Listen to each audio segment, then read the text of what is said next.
Welcome to Tower Talk Business Radio, where we bring you conversations with the top business minds on Long Island and around the nation every week. Featuring expert consultants and small business owners who have found success but are also willing to share their top tips, failures, and give gritty, matter-of-fact advice based on their firsthand experience. Now, let's get down to business on Tower Talk Business Radio on the voice of Nassau Community College, 90.3 WHPC. Hello and welcome to Tower Talk Business Radio. My name is Ray Schwetz, AVP of Business Banking at Jovia Financial Credit Union, along with Denisha Boston Hill, CEO, keeper of the brand Marketing and Digital Agency. And we're focused on being the premier resource for business and entrepreneurship. Plus, we bring you weekly business advice, tips, tools, and services that help you grow your business. And we interview the top business leaders in the industry. I'm very excited because helping provide us with business empowerment today is Alexandra Nolan. She's the author of Unconventional Entrepreneur, Launch a Successful Business and Live the Work-Life Dream. Alexandra, welcome to the show. Thank you so much for having me. Oh, we're very excited because, that's what we're all about at Tower Talk Business Radio is the entrepreneurial spirit, and certainly you exhibit that. And before we jump right in, why don't you just give us a little background about yourself? Well, I will make a long story as short as possible because it's kind of confusing how I got to where I'm at, and I talk about it more in the book. But I started off in corporate America, and I was there for about 6 years and just had this internal itch to I was always very creative and coming up with business ideas. But after being there for a while, I just had this push that I really wanted to pursue those dreams. And it was hard. I was doing great in the corporate world. I was working my way up, making, a great salary, but something told me if I don't do it now, I'll never do it. And my life could look very different than maybe the way that it was supposed to look, or at least the way that I had imagined it. And so I left in 2012. And launched my, I won't say first business. While I was in corporate America, I started a cosmetic line. But I left in 2012 to pursue that full time and to open women's clothing stores. Oh, wow. Okay. So that's quite a journey. Yes. Now, I imagine that was fraught with a lot of challenges, and I'm sure you go into it in the book. Can you talk about some of the challenges that you faced doing so?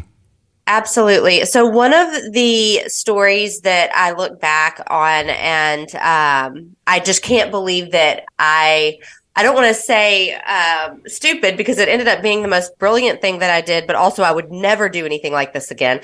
When I left corporate America, the story goes that, I'd kind of been thinking about it, that I wanted to start my own business. And I was in Birmingham, Alabama, getting ready for a meeting at 8 a.m., and I'm, in the hotel room, brushing teeth, whatever, getting ready. And I just thought to myself, so I did live on a little island in Memphis, and it has a little commercial district, like one grocery store, one coffee shop. And I thought to myself, you know what, I'm going to put this entrepreneurial dream to bed. I'm going to solve it now, or I'm going to walk away from it. And I thought, I'm going to call that commercial district and see if they have an opening. And if they do, or one coming up within the next month, I'm going to quit my job and I'm going to start my own business. I'm going to tell you right now, 98% of me thought that, of course, there's not an opening. I'm there in that it's the only place to shop and eat on the little island. I'm there all the time. There hasn't been an opening since I had lived there. So in my head, it was kind of like, I would bet $1 million there's not going to be an opening. And then that's going to be my sign and my answer, and I can walk away. Well, I called and they were like, we're going to have an opening in 14 days and we're going to be listing. It's our first opening in over 10 years, and we're going to be listing it. So if you want it, you need to get it now before we list it, because it's going to go pretty fast. And so that was kind of, I took the opening and signed a lease, and then very quickly realized, not only did I sign my life away, because your house and everything is tied to a commercial lease, I didn't do any research. I didn't have a business plan. I just knew I had a makeup line that I wanted to expand. And it was a huge obstacle, if you can imagine, with no plan, walking away from a full salary And having at the time an apartment, I thank the Lord I didn't have a husband or kids because I don't know how I would have done it. But having responsibilities, right, and walking away from it. That was one of the biggest. It led to so many obstacles because I didn't have a plan. Thankfully, it worked out because I've been working for myself now for over 10 years. But that was one of the biggest obstacles that I faced from the very get-go. Well, that is a huge leap of faith. And it's so funny because you're right. It's something that, me as a banker, when I talk to businesses, I'm like, those are all the things I tell a business not to do. Right. Those are all the things I tell you not to do in my book. It just happened to work out for me. Yes, which is wonderful. And which is why it's great that you're passing on that, the wisdom and knowledge of what to do. Now, so your story is definitely very unconventional, and I suppose that's what you mean by the unconventional entrepreneur.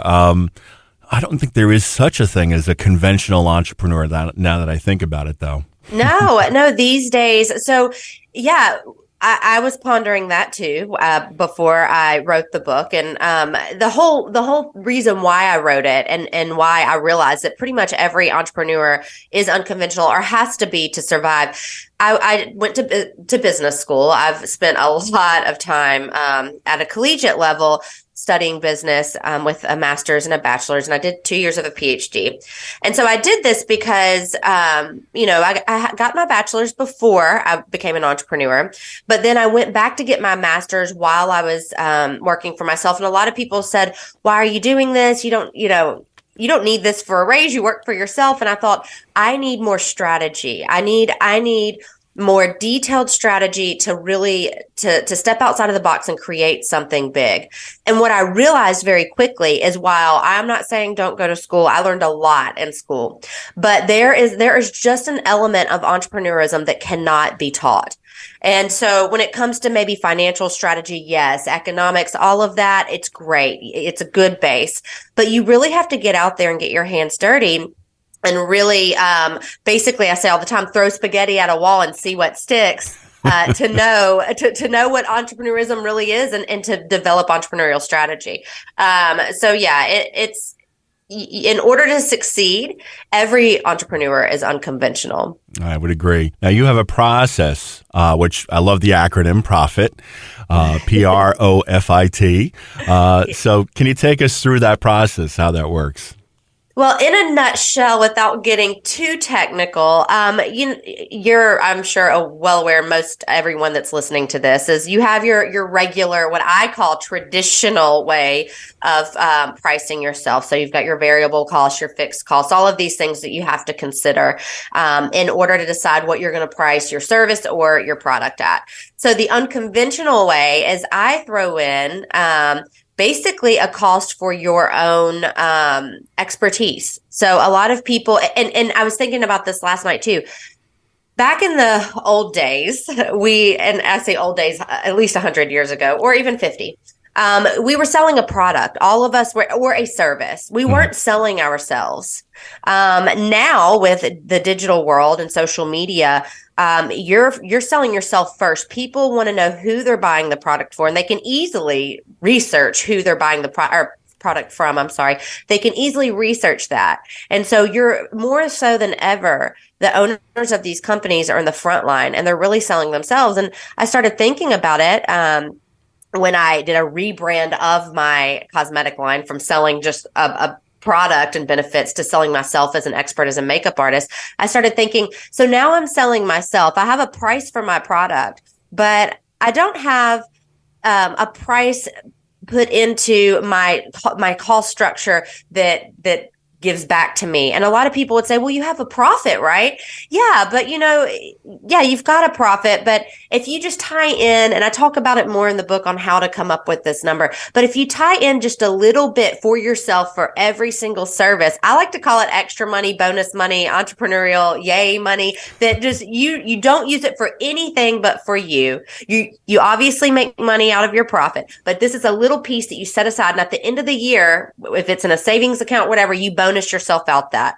a lot of entrepreneurs forget to take care of themselves, and they're burning, the wick at both ends. And then by the time they're, a year or two have gone by, they're like, why did I do this? I'm not making the money that I thought I would make, because we're just so passionate. We put it back into the business and back into the business. So in that profit cost structure, it's really talking about, be sure to remember you and to take care of yourself, and to price yourself for what you're worth, because a lot of us don't do that. Yeah, I would agree with you. And I think that's a very important point that you're bringing up. Another important point that you're touching upon here is building that trust with folks. It's interesting because I'm a banker, but I would say that largely all of my prospecting efforts, if you will, have nothing to do with prospecting for banking. I don't think I'm ever asking people for checking accounts, and I'm sure you're not asking people to buy your cosmetics, but you're getting people to know you and trust you, and then you're an expert in that field. So people just kind of come to you. Yes. So this is so crazy. And this is how I know for a fact that I'm speaking the truth when I say that people trust, that they want to buy what you're selling. So just to give you a little step further into the story, I started the women's clothing store. I ended up expanding the line, the brand, helping other women open stores. And in the meantime, in the very beginning, before I helped other women open stores, I started an Instagram account because I'm just trying to sell my own stuff. At this time, if you can imagine with the story I told you, I failed to say, and you're probably going to be like, what? I started my business with whatever my life savings was at the age of 26, and that was $10,000. That is not enough. I needed at least 60 or 70 at a minimum. So I had no money for marketing. So I'm taking pictures of myself in the clothes, just selfies, and putting them on Instagram and Facebook, and trying to sell extra clothing online that way. And over time doing that, I grew this audience, and I had never aspired to be an influencer. That is now what my life has rolled into. But I grew this audience. And then all of a sudden, other brands, they saw the engagement and the trust that the audience had with me, and they started reaching out saying, hey, will you post our stuff? I mean, we'll pay you to do it. And at first I'm like, I'm not going to cannibalize my own business, right? But then I kept getting the request over and over and over. I thought, there's something to this. I need to segue this entire Instagram account off into another brand, which is City Chic Living now. I have a blog, citychicliving.com. My Instagram is at Alexandra.Nicole, because I had to rebrand it to me because people were wanting to buy what I was selling. And so I had a side business doing that. My full-time business was the boutique. I had a side business doing that. It grew, so that business became so lucrative that in 2019, I sold my stores, cosmetic line, and I had a fashion line at the time. I sold all of it, and I'm full-time into national brand influencing. And the salary on it is double, more than I'd ever seen with a brick and mortar store. And it's all because people trust what you're putting out there. So if you brand yourself, and you know what you're talking about, or even if you don't, become an expert in that field, invest in yourself, go to some classes, figure out what you want to become an expert in. People, if they trust you, they'll buy what you're selling no matter what it is. Obviously stay true to what you're selling, but I'm just saying that is a testimony that, I just don't think, if that isn't someone trusting and you making a profit and being successful because people trust you, I just don't know what is. I sold the whole business for that life. You are listening to Tower Talk Business Radio on the voice of National Community College, 90.3 WHPC. I'm Ray Schwetz, along with our guest today, Alexandra Nolan. She is the author of Unconventional Entrepreneur, Launch a Successful Business and Live the Work-Life Dream. So being an influencer, first of all, in my kid's book, that makes you the coolest person in the world if you're an influencer. So kudos to you for getting there and doing that. I'm sure there's a lot of misconceptions because honestly, for me and my generation, when you start talking about influence, it's like a little bit of over my head. So can you explain to us, like, what is an influencer? How does an influencer work? And what are some of the biggest misconceptions on that? Okay, I love this topic because before I became an influencer, I had all the misconceptions about it. I'm just going to put it out there. what I truly thought an influencer was a woman that just probably has a rich husband and hangs out at home and shows all her fancy clothes and makeup and cars and all that off, and then gets a lot of followers. I had no idea the amount of money that is involved in the business. I had no idea that I work harder than, even when I owned several brick and mortar stores, I work more hours than I did then. It's a lot more fun. I do enjoy it, but there is so much that goes into it.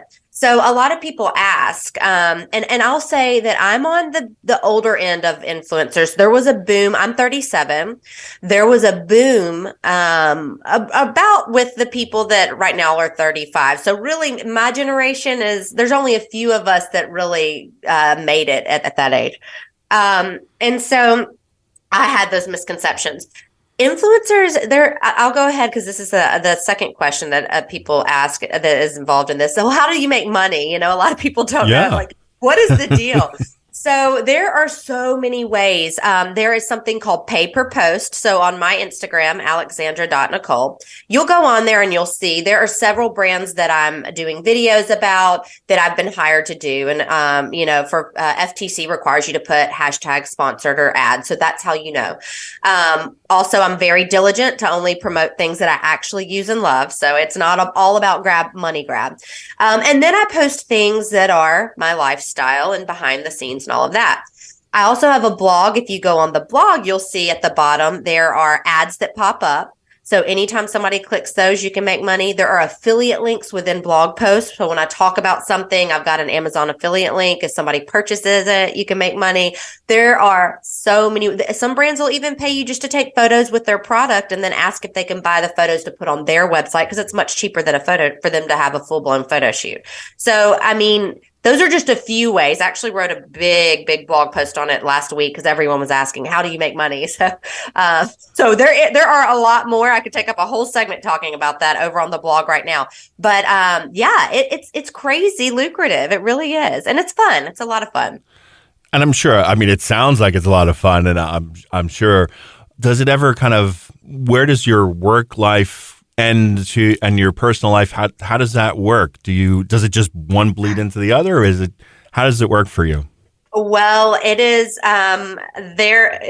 I have something that a chapter I call balancing the scales in the book. I had a very traumatic thing that happened because I didn't balance my work life and family life. It resulted in a divorce. I'm married for the second time. And so I talk about that in the book. So this time around, I'm very careful, and it's hard as an influencer because you're always on. My husband and I are doing a Virgin cruise next week, and it's for work. So we're there. My husband's always like, can we not video right now? I'm like, well, you forget they're paying us to be here. I have to video. So having a partner that understands that, but also being responsible as an influencer to say, okay, I'm going to do an hour in the morning to get all the stuff out when we're on vacation, at least. Otherwise, at home, I'm all day working to get all the things out of the way. And then I'm going to respect my partner and my children's feelings to be present. It is a thing I have to remind myself almost every day. And I've been doing this for 3 years now, or 4 years now. But I have to keep that in the forefront of my mind.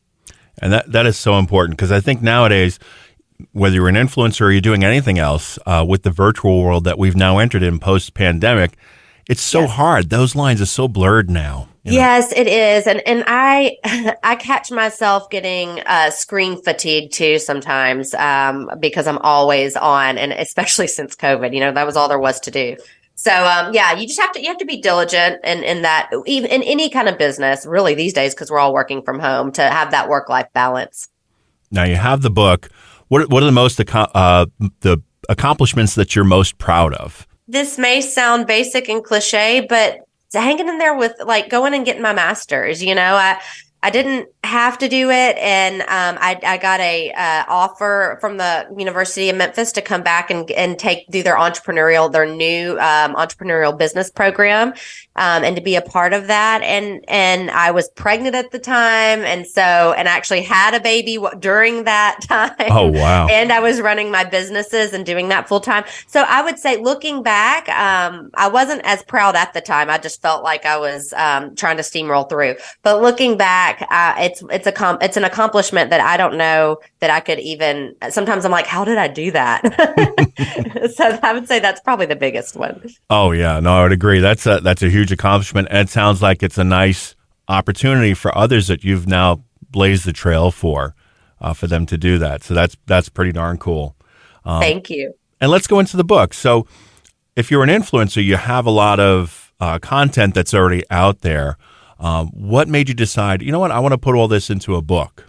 Well, okay. So you've probably figured out by now when it comes to my entrepreneurial journey, I'm just kind of, a lot of people still can't really wrap their head around, like, what do? You did stores, a cosmetic line, makeup line, all these things, and really, and I just launched another new business this year doing sensory marketing, which is something I studied 2 years at a PhD level. So really people are like, oh, you're a makeup artist. Oh, you're a fashion person, or you're an influencer. I'm like, no, I have learned that I'm none of those things. I'm literally a serial entrepreneur. I find thrill in launching brands. I find thrill in helping other women and men launch brands. I love the whole beginning stages of it. I love coming up with the brand personality. And if I was a brand, what would I sound like? And what person would I be? And all these things, and just bringing all of that stuff that's in my head or someone else's head out into fruition. And so I wrote this book because I was kind of streamlining myself. Well, let me teach you how to be an influencer, and let me teach you how to launch a women's clothing store course online for a while. And then I realized, no, I need to teach people just how to be entrepreneurs, because there are so many ideas out there. And I feel like I have the blueprint on how to do it from a big picture, and also how to teach people to drill it down into the niche that they want to be successful in. So that's pretty much what the entire book's about. I do share some real raw stories, as I told you, about the divorce and all of that. The book is not about me, but there are some really personal stories, because I want people to understand the triumphs and some of the obstacles and failures that I've had along the way, so that they know that can happen and you can get back up. But also I've got QR codes where you can scan and get printable worksheets, brainstorming activities. I've got how-tos. I've got 6-week fast track challenge. So there's a lot of things that when you read that book, you can put into action to really be well on your way to launching a business. That's so cool. Now, I'm sure your journey is so inspirational, and I'm sure you've launched a few other inspirational journeys. Can you talk about some of those? Well, I've helped mainly because I had women's clothing stores for a while. I sold my clothing stores, and my clothing store in Memphis is still open. So a friend of mine owns it now. I help her a lot with her vision, which was similar to my vision, but it had changed a lot. Like it was different. So she's changed the store a little bit. So I love, still being involved in that and helping her. 2 other women are launching. One launched a boutique 3 years ago that took my course. She still has her boutique open. And another one, actually I'm supposed to meet with next week. She's ready to step out of her corporate role and go full time into the fashion world as well. I just happen to be heavily in the fashion side of things, because that's what I've been known for and what I do. But also there are people that are launching this is still fashion, clothing brands, a purse line. Another girl did a jewelry line that I help mentor with, here's how we need to brand. This is how you need to get yourself out there, and how you need to compete in a world where there's a lot of competition with fashion jewelry and accessories. And then of course, just any kind of idea that someone has and they're like, hey, let's go get coffee. I'm always down for that. To me, it's a hobby. I'm not like, oh, let me charge you for my time. For me, it's a hobby just to listen. And I really get excited, almost to the point where I can't stay in my seat when someone has a really great idea. I'm like, oh, you got to do this. You got to do this. So yeah, it's there's been a lot of different stories along the way. And a lot of those steps that you're talking about, it's so tough to kind of find your way. So it's nice, again, that you've kind of laid out some of those steps. And I'm sure you go into this with the book. How did you find some of the resources that you employed to get to where you're at now? Well, other than school, if you didn't go to school, or you may not be able to, or you just decided to bypass it, let me tell you, Google University. I Googled the heck out of everything, and I still do to this day, because with the digital world, especially you mentioned with COVID earlier, it is ever changing. It is changing, I feel like, every week. And so I'm always online Googling different, asking questions and getting answers, watching YouTube videos. Google has a Google Analytics free course, which is very long, but it's free. And I would recommend anyone getting into business, no matter what your business is to take that Google Analytics course, because it's going to help you with SEO rankings, website, all of that. Also, Facebook has Facebook Blueprint course. And that teaches you how to do advertising online, digitally. Facebook isn't just Facebook, they're Instagram. And also this is insane to me, most websites, when you go and you look and you see on the side where they're advertising something you researched on your phone last week to you, they're retargeting you. That's Facebook too. Facebook is everywhere when it comes to online marketing. So taking that free course, I believe it's 6 or 7 weeks, but it's free. And those are just two tools that anybody, entrepreneur or not, could become an expert in, that would really add value to them, in their business or someone else's. Yeah, that sounds like powerful tools to harness and available at no cost. Wow, that's pretty fantastic. Being a serial entrepreneur, what's next for you? Well, I did just start a new business this year, and it is I had a feeling. Yeah. This one actually, though, after I've told you everything about my passion of being a serial entrepreneur, this may satisfy that hunger, I guess you could say, that I constantly have to start new businesses, because it's this business is a B2B business. So what I'm doing is I am scenting, and now this piece isn't really new, scenting hotel lobbies, spas, or luxury retail. The new piece to it is I'm creating a sensory marketing strategy. So I'm scenting their space with a scent that they choose, that were their brand tone and personality. So that's fun. I get to talk to them about that. And then I'm recreating candles, linen sprays, if it's a hotel, for them to put in the rooms at turn down service, reed diffusers, perfumes, anything that matches their scent with their logo on it. So I'm truly branding, and it's almost like every new customer I get, it's like a business strategy. So it really, it's just right up my alley. So I'm helping them brand themselves with scent. And my goal is to do the full sensory marketing package. So visuals, one of my ideas is to create you do the direct mail pieces, postcards. When they start doing those direct mail pieces, also have a scratch and sniff type thing that scents, it goes to a whole other level. Wow. When they read it, it makes them think about the scent and smell. So I just really want to do anything that has to do with sensory marketing, but I'm stepping into this niche with scent right now. So cool.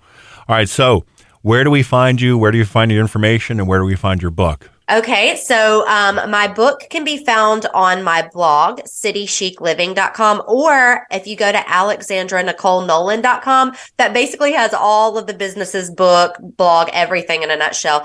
And everyday life, if you on Instagram, I'm posting stories every single day, posting on my page every day. That Instagram handle is alexandra.nicole, Nicole. Awesome. Thank you so much.